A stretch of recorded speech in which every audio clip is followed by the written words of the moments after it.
Welcome back for another book review. Today we are talking about this one. So this is Llewellyn's Little Book of Dragons by Shawn MacKenzie.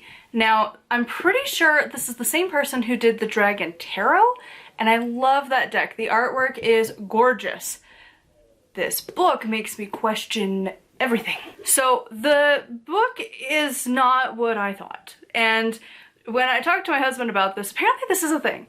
And I noticed it with other publishing houses, but I haven't really come across it that much with Llewellyn until today. So basically, the thing with Llewellyn is that I had this naive little belief that typically you could trust a Llewellyn book to be good.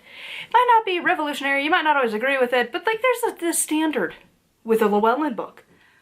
Not this one. To begin with, I most genuinely cannot tell if the author is serious or not. And my atheist background really came through for this one. Because, like, it's so out there. And, like, I felt like I needed to be wearing an aluminum foil hat as I was reading this book. Felt like the dude, that meme with the little pointy things everywhere, like connecting the dots, and he's like crazed. That's what this book felt like, was attending his kind of a discussion. Like, it just felt like, oh, this is a little woo even for me. Oh no. Because most of the time, like, the witchcraft things I stumble across is power of the mind, which has been proven, whether it's a placebo effect or not. Like, that's what therapy teaches you to do, is to manipulate your mind and manipulate how you view things to make it better, to fit your narrative of what you want, right? Like, visualization is the exact same thing, and like grounding and centering and all of these things that we do in witchcraft you can find in therapy. So that part I'm like, cool, whatevs. Like, sometimes it gets a little woo, but like, you know, power of the mind. But then you get down to, like, most of the time it's nature. We can find nature. To go outside and connect with air, yeah, that's pretty easy. Just feel the breeze. Same with fire. Go to a campfire, watch it. It's glorious. It's a very magical experience. Go watch running water. It's wonderful. Like, tend a garden. See how cool it is to watch this little tiny thing suddenly become this little tiny sprout, and then eventually you have beautiful flowers. And then by autumn, they're huge, and yet they're gonna die. Like, it's a very tangible thing, and a lot of witchcraft is based on that stuff. There is some woo mixed in. Again, you could kind of fall back on the whole, like, oh, well, you know, power of the mind, blah. But, like, this book makes me question everything, and not in a good way. This book, like, it felt like a conspiracy theory that just never ended. So, like, I couldn't put the atheist brain aside, as I normally can when I start to get ripped out of my reality of, like, oh, okay, what? Like, it was a lot. And I genuinely don't know that this author is serious. I cannot tell. And, like, that's a red flag, because, like, there's literally things of, like, oh my god, I can't remember all of the names. There was one that was, like, adopt a dragon, as the same as, like, the adopt a star and, like, adopt, like, a penguin or something, where, like, you can sponsor things, and, like, as if it was legit. And there was, like, the World Dragon Organization something. I know that's not the real name, but I don't remember what it was. But I remember I looked it up, and it was like, oh no. It's like, the most I could find is, like, some Facebook page that's, like, just this really chaotic group of random postings, and you're like, yeah, that doesn't feel like legit, to be honest, for, like, an organization. So no. And, like, the evidence and history of things was just like, okay, I'm gonna just try to not judge right now, and just, thumper is in the brain of, you know, if you don't have anything nice to say, don't say anything at all, because that's how it was feeling most of this book. And again, I cannot tell if the author is serious or not, because, like, oh god. Like, it's like, they were talking about how, and it wasn't even, like, trying to, like, make any kind of argument, because even, like, the fairy books, there's mythological connections, there's encounters of real life people, and like how there's like the disbelief in how people kind of interact, and like bringing up the like concerns of like, bro, what? Like, this book had none of that, and like the spells are laughable on a good day. You know, it was like different things to like put on the scales of your dragon, and I'm like, in what world is that real? Because the ingredients are totally legit, like they're things you could probably go find.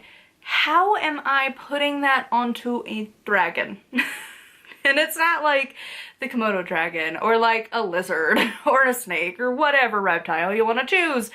No, they're acting like you can actually go out and find dragon eggs and dragons, and they exist here and there and everywhere, and that they have their own society, and I genuinely couldn't tell if the author was like serious or not. And there was, the only closest thing we got was that at the beginning of the book somebody was like, there was some example at the beginning of the book where the author was going to like give this speech about dragons to like elementary kids, and they were like, you know, they're just kind of impressionable, so like make sure you don't tell them that like they're real. And that was kind of how the chapter ended, and the rest of the book I'm like, is this like what you told them? Do you believe this? Because we never actually established like, are dragons real? Are they not? How do you actually view them? I don't know. This book left me feeling so confused and so just like questioning existence in like not a good way. But like the closest like example of my own life that I could think back is when I was a wee little child of 13 and I was invited to a full moon ritual. I've told the story a billion times, but for y'all who are new, I was invited to a full moon ritual by my friend. We were reading the House of Night series. If you're not familiar with that, it was really popular in the early 2000s. Like 2007 to like 2011-ish, they were really popular. And so those books are about vampires and Wicca. It's a strange combo. But the vampires have powers over the elements, and they have circle castings, and the goddess Nyx is really big. Like, it's a journey, to say the least. And so with that series, I was at that prime age of like, you know, there's stuff you don't know. Like, there's underground societies. There's shit that like you don't know about.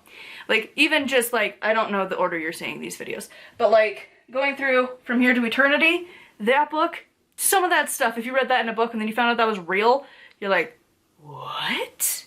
Because it's, you know, you just don't picture children sleeping in bed with a mummy of like your dead great-grandfather.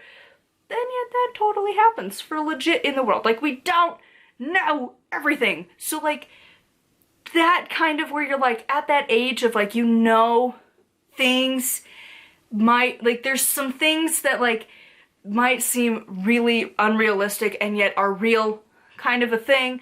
Prime age for that. So I was like, oh my god, is it like really gonna be like this book? Is it? I don't know. And of course, lo and behold, it wasn't. But like that moment of like, could it be though? Because like there's stuff I know I don't know. Like there is so much that like the general populace just doesn't know about. So like, is it one of those? And that's how I felt reading this entire book. I'm like, are you serious right now? Or not? I don't know. And like, I kind of expected better from Llewellyn. I expected a lot more from this book. I was quite excited for this book. It was a solid 2 because I still don't know. Like, I don't know at all. I have high doubts that there are legitimate dragons about. Like, again, the atheist raising kicks in of like, bro, really? Like, give me some solid evidence. And the only thing is they're like, well, you know, because like it was just like a conspiracy theory that felt like it was more appropriate for like a fiction novel where you're trying to figure out the rules of your world. And like their rule is like, oh, well, the components of the dragon make it so that it doesn't fossilize and it just like disintegrates upon death, basically. And it's just, it's so weird. It was so weird. It was bad, honestly. And again, I cannot tell if the author is serious or not. But either way, like, if you genuinely believe this, you need to be debunking all of the thoughts that people are going through. Because, like, how the fuck? How? And I'm sorry if you were part of this community. I don't understand it. I truly don't. Like, there was no explanation to satisfy a critic at all. No explanations whatsoever. And it just left me so confused and just so like, I feel like you're kind of making fun of it. I don't know. I know it's a community. It's a very minor community, I must say. Like, again, it just gives the vibes of like, you gotta have your aluminum foil hat kind of a thing. So anyways, if you read this book, I would love to know your thoughts. If you have a better book on dragons, I would love to know, because I don't think this is it. So I would love to hear from you in the comments down below. Huge thank you to my patrons. I will have their names here on the screen. If you'd like support me and get access to exclusive content, it is patreon.com/nightwillowcrafts. Make sure to check out my blog. That's where you can find all of my content, including the books that I have written. And until next time, thank you so much for watching, and blessed be.